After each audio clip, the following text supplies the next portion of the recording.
Hello, everyone. My name is Simon Ape. I'm in Nigeria. I teach biology. And as part of my contribution in sharing knowledge with my learners, especially students around the world, I have decided to prepare this simple presentation in order to teach a content known as homeostasis. I'll be sharing my screen now on this content of homeostasis. And I believe you are seeing the screen. The screen that is coming up now shows clearly the content I'm going to be dealing with.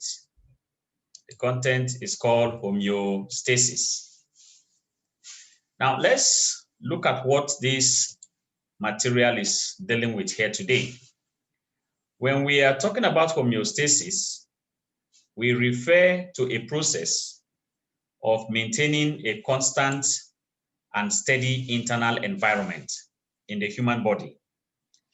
Now, let me come down home. When you drink water in excess, you discover that you eventually pass out this water in order to maintain the level of fluid in your body by urination. Again, if your body temperature rises above normal, which is 37 degrees centigrade, if it rises above normal of that 37, there is a mechanism that will be stimulated by messages from our brain that will go to our skin. And then the next thing is that we start producing sweat as a result of stimulation on our sweat in our sweat glands. And then sweat is produced, and then it creates a cooling effect that lowers the body temperature. We also have chemicals in our body that regulate the process of growth, so that in terms of growth, there are some hormones that are secreted in the body that allow us to grow normally. On no account should these hormones be over-secreted or under-secreted. So we are going to look at this content called homeostasis. Basically, the word homeostasis is connected with a process of keeping the internal environment of our body constant, so that we are in a steady state. We are not in a hyperactive state. Now, this process of keeping the internal environment of our body constant is because there are so many fluid substances that are in our body that need to be maintained at a steady pace. These substances we are dealing with now are substances like mineral ions, substances like hormones, substances like digested food substances in terms of glucose. Take, for example, the level of glucose rises above normal or falls below normal. There is a mechanism that will be triggered in our body, especially in a gland called the pancreas, if the glucose level rises, that will now bring this glucose level down, right?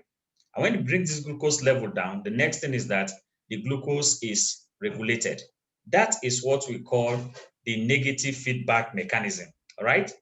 So negative feedback mechanism is a process where the product that rises above normal value or drops below normal value is eventually regulated by a mechanism that brings it back to a normal state. Therefore, which part of the human body actually controls this negative feedback mechanism is actually located in our brain, a place inside the midbrain located there known as the hypothalamus. So, what are the objectives of this content I'm having this evening to present to you guys? One is that by the end of this lesson, I want you students to be able to define endocrine system or endocrine glands and then differentiate it from exocrine gland. And then you should be able to define the term hormones in animals and then name the endocrine glands and their various locations in the body. And then possibly from a simple diagram I'll be presenting, I believe you should be able to draw and label the endocrine glands in the human body. And finally, we'll be looking at the different hormones that are secreted by these endocrine glands and their functions. So let's hit the ball rolling by looking at the organs and systems that control homeostasis. Now, as I said, a system that keeps our body constant is known as the homeostatic system, all right? And then these are either the endocrine glands in the body, which are connected with our hormones. There can be the liver, can be the kidney, can be the skin. But for the lesson of today, I will be focusing my attention on which one? The endocrine glands that are secreting hormones in the human body. But before we go into that, I want you to look at this image that I've drawn, all right? Now, I want to say biology is a real subject, and I have drawn this image, which of course you can do better than me as my students. These are an outline of the human body, showing regions of the body where these glands are located. Pay attention to the head, the neck, the chest area, the abdominal torso area, the lower abdomen, and then the pelvic region here. Now let's look at the head area. In the head, we have inside the brain two endocrine glands. We have one here called the pineal gland. It's located in the brain. We have another one, the pituitary gland, right? The brain there. Then we have the thyroid gland located in the neck, the parathyroid gland still in the neck, thymus gland back closer to the heart area there. Then the adrenal glands are found on top of the kidneys, right? Those are the kidneys and these are the adrenal gland. Then the pancreas is found within the region of the kidney area. There are special cells inside the pancreas that are called islets of Langerhans that are responsible for secreting hormones. So if you call islets of Langerhans endocrine gland cells, and you also call pancreas endocrine gland, it's susceptible, right? Now, the ovaries are also found in the lower abdomen of female. Please, males don't have ovaries, except the person is an intersex. Testes too are found majorly in males. Females don't have testes unless the female is intersex. Intersex are people that share reproductive structures together.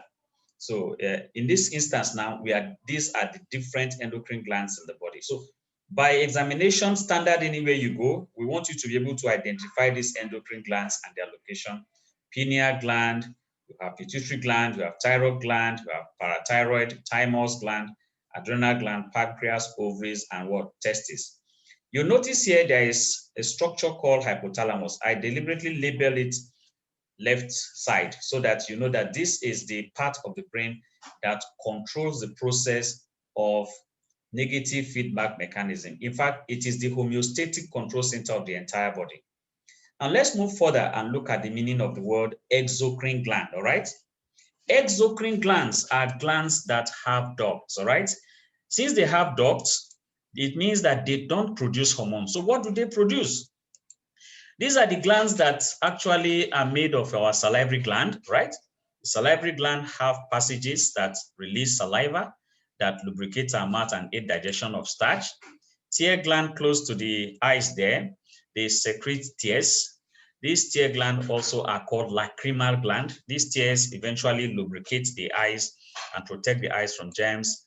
And then the mucous glands have ducts in them that secrete gastric juice in our stomach that allow us to digest protein and also secrete what is known digest protein using pepsin and renin enzymes.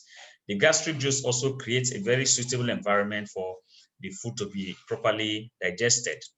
So we are not dealing with exocrine glands in this lesson. We are dealing with endocrine glands. So what is an endocrine gland, or what are endocrine glands? And how do we define hormones in animals? Basically, endocrine glands are ductless gland, all right? Ductless. Remember, exocrine have ducts, but these ones are ductless glands. So their materials or chemicals are secreted and known as hormones. And once they are secreted, they enter the blood by diffusion and they actually find their way to the target organ. So endocrine glands are ductless glands that secrete hormones by diffusion into our bloodstream, right? Now, these are all the endocrine glands as I've mentioned in the initial drawing that I showed you earlier on. I hope we are learning briefly. I'm trying to be realistic with what I have here. Now, let's look at the meaning of hormones in animals.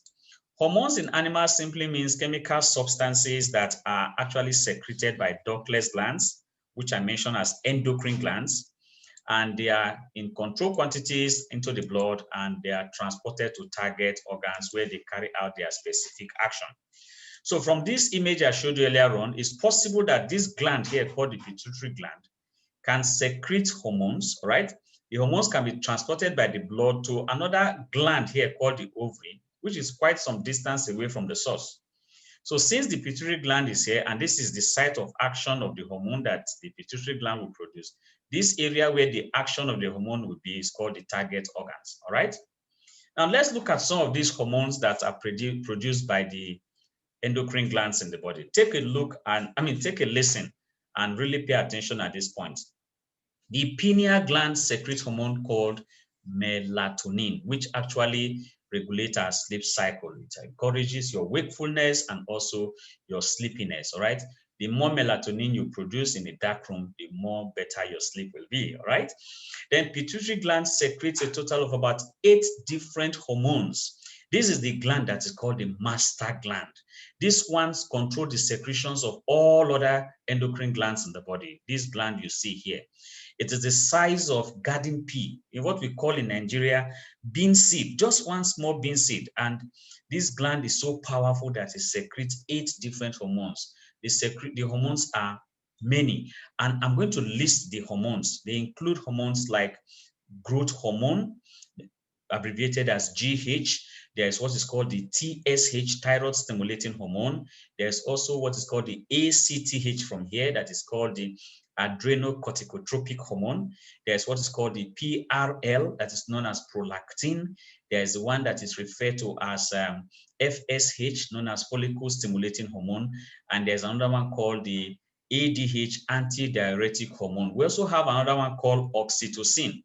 These are the hormones that are secreted by the pituitary gland. Very, very important gland in the human brain there. Respect it anytime. That's why we should not want to have anything like head injury at all, or anything that will have impact on the brain as an entity. The thyroid gland, as you see here, produces hormone called thyroxine, right? This one controls metabolism. The parathyroid gland produces another hormone called calcitonin. Sometimes it is referred to as parathormone. Please, apologies for that person passing. That is my wife. And then I told you it's a natural video, so ignore that person. Then sorry, don't ignore the person. That's my wife. Oh, aha. So it was just a necessary distraction. Now, the parathyroid gland secretes calcitonin that control the amount of calcium in the blood. The thymus gland secretes a hormone called thymosin. This thymosin actually goes a long way in controlling the body against infection. So it regulates immunity, right? And then we have adrenaline that is coming from the adrenal gland here. This is the gland producing adrenaline, prepares our body for emergency action. The pancreas secretes hormone called insulin, right, and glucagon that regulate glucose in the body, right? Ovary secretes 2 hormones, progesterone and estrogen. Then the testes secretes what is called the testosterone. These are the hormones that are secreted by these powerful glands. So we don't want to forget the 9 endocrine glands based on today's lesson. They include pineal gland, pituitary gland, thyroid gland, parathyroid, thymus gland, adrenal gland, pancreas, ovaries, and testes. And then do not forget the important part that the hypothalamus is the controller of the entire homeostatic process, while the master gland is the pituitary. So as a recap of what we have done today, based on this material I presented, I believe you now know that our endocrine glands are very important. Did we achieve our objectives? Can you define endocrine gland? Yes, they are ductless glands that secrete hormone. Exocrine glands, what are they? They are glands that have ducts that secrete things like salivary juice. Hormones are chemicals that are secreted by ductless glands into the body. Endocrine glands are in different locations in the body. I've mentioned that in our discussion. And from this animation, you can see the endocrine glands and their locations there. So this is my lesson for today. I hope this small time we've spent together will be of benefit to you. This is my little contribution in the field of learning to our students during this period of COVID. So I want to stop sharing the screen. I believe you enjoyed the lesson. This is Mr. Ape Simon, your biology teacher, wishing you all the best. Subsequently, I'll be uploading other videos to enhance the learning process. Bye for now.